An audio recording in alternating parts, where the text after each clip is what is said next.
Hello everyone, Michelle here. I'd like to show you how to use GIMP to add watermarks to your ancestral photos. This is in light of Ancestry's change to their terms and conditions. Now for me, the real issue is my photos being used commercially some point in the future. I'm not too worried about that now, but I fear that that might happen. And I think that that might lead possibly to some misuse that we can't even begin to anticipate.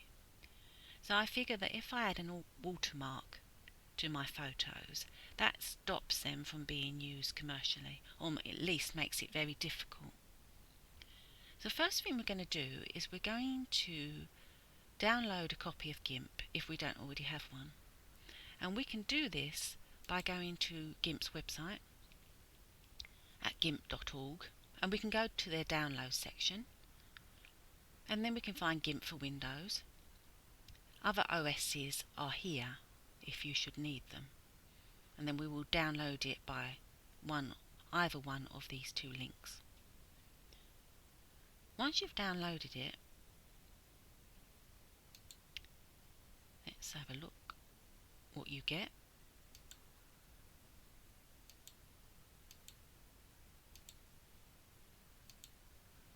That's it. You will get this workboard, and you will have several menus, all of which are really high spec and a bit convoluting. For now we're going to stick to simple stuff. You will have a set of tools. I have them here on the left, but they're movable, so they might appear to you somewhere else. They might appear on the right here. So I'm going to go to File, then click on Open.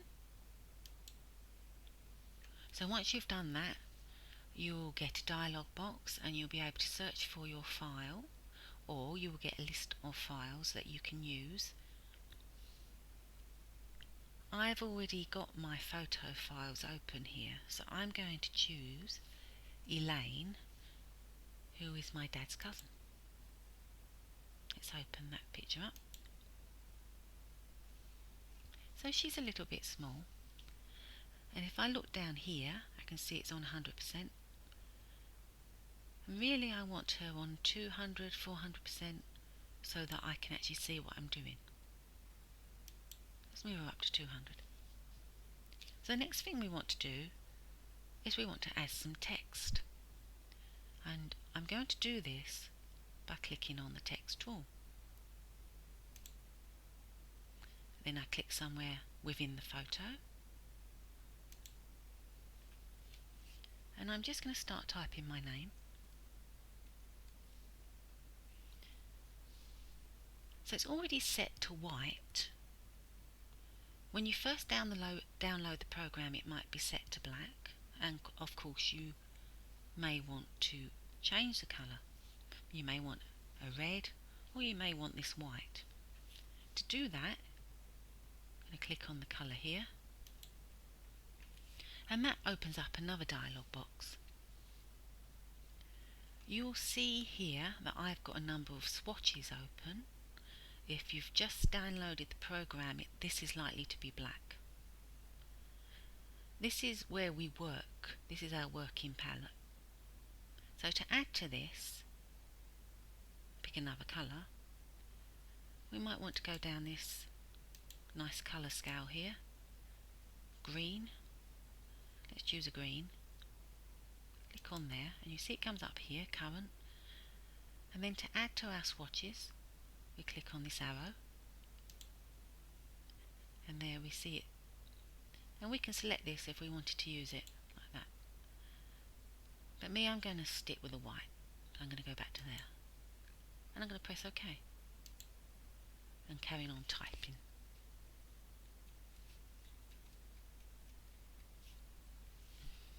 So the font on this is Liberation Serif, and it's size 30. So this is the area where you can change all that. You might want to make this font a bit smaller, but we can also do that by using the scale tool, which we'll use in a moment. For now, we're going to rotate this. This is personal choice. I prefer the text to be rotated rather than to be horizontal or vertical. So I'm going to do it by going to this tool here. So this little menu shows us hotkeys for different tools that we can use. So I'm going to use rotate, which is Shift and R, but before that I just need to put it on move to take us out of the text box. So Shift and R, Shift, R, brings up another dialog box, this one. So we could put it in here 90 degrees or 360 degrees if we want, but we can also do this manually. If we look here, we see a little circle with a crosshair in it. This means that we can rotate from the centre, which is my preference. So to do that, I'm going to take the side handle here. I'm going to left click and I'm going to push it like that with my mouse. I'm happy with that. I'll go back to move, and you see the rotate dialog disappear. I'm going to move it over to there. So I'd quite like to fade that, and I'm going to do so by clicking on the opacity bar here. Click it anywhere in this region. I'm going to pull it round about there.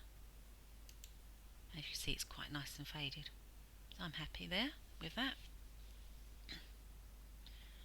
So I want a number of these across my picture, and to do that I'm going to make sure that in this right panel that this text layer is highlighted. I'm going to then right click, press duplicate. As you see, I get another layer, and then I'm just going to drag it down.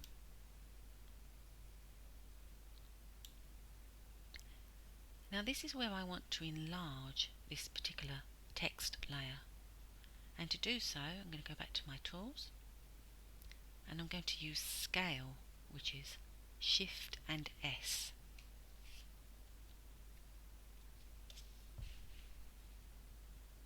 And I'm going to use the handles and drag it that way and drag it that way and press enter.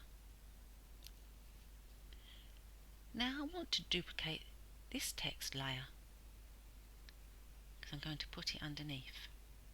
So make sure it's highlighted, right click, duplicate, make sure it's on move, drag, and therefore that goes in there. And there's one more that I want to put in. I'd quite like this one here, the top one, down there. So I need to highlight it, which is, I believe, this first one. Right click, duplicate, make sure it's on move, it is. Put that down there. And I think I'm done. I think that's it. So what I want to do now is I want to export my watermarked photo. Go to File, Export As. Here I get the file name, and I want to alter that because I don't want it overwriting my original. I'm going to put Elaine Jackson, WM for watermark. And while you're doing that, just click over here. So it's given me a .jpeg file extension, which is what I want. If I don't want that, I want something else, I can go down here and pick.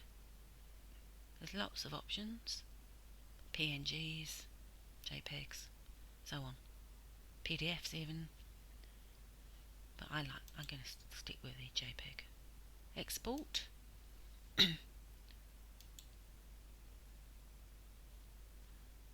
another dialog box comes up. I keep these settings, I don't fiddle with them. I just click on export, and that's now exported as a JPEG. The other thing that you can do, should you want to edit this file, once you've saved it as a JPEG, you can't edit it. So you want to save it as a GIMP file. And to do that, you just go to File again, Save As. Again, it puts the file name in for you, Elaine Jackson, wm.xcf. So this is an editable file. So I can save this one as well to my local drive. Save. Yes, well, I was already doing it earlier. So this is my demonstration one. Replace. And that's done. And that's it.